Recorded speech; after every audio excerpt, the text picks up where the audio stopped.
In order to avoid closure as much as possible, principals in Seminole County say they are using a surgical approach to contact tracing. News 6's Nadine Yanis visited Lake Brantley High School, where they have had 3 cases so far. And Nadine, the principal there, is requiring teachers to use seating charts. Yeah, and it's actually happening district-wide, but we spoke to the principal who says he wants his teachers to submit seating charts similar to this one, and this is to avoid quarantining an entire classroom. For example, if this student is testing positive, they will only quarantine the students surrounding him within 6 feet rather than the entire classroom. This is to be as least disruptive as possible.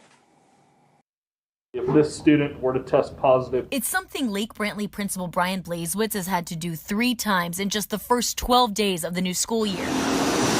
We're going to be contacting the students that sit pretty much immediately to the right, the student that's diagonal back, the student that's behind them, and then any student over here on the left. Contact tracing after getting 3 positive but isolated cases on campus, leading to the quarantine of 70 students, teachers, and staff so far, the most quarantined in Seminole County. We go through their entire daily schedule. How did you get to school? Did you walk? Did you ride the bus? Did you ride in a car with a friend? Who did you walk with in between class changes? Who did you eat lunch with? How far apart were you?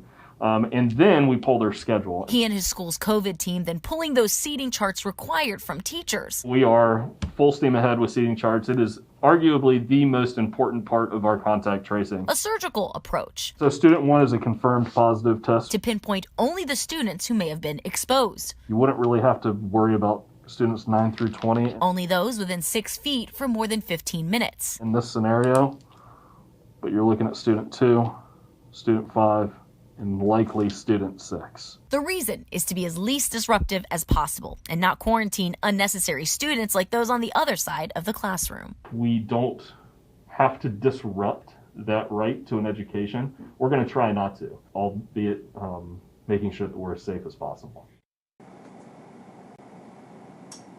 And so they have seating charts not only in the classroom, but on school buses as well, very similar to this one. But what does contact tracing look like in the cafeteria? Well, we'll show you that in my story at 6. In the meantime, the schools use these seating charts, create a list, and then give it to the Department of Health, who then contacts those students that need to quarantine. In Orange County tonight, I'm Nadine Yanis, getting results, News 6.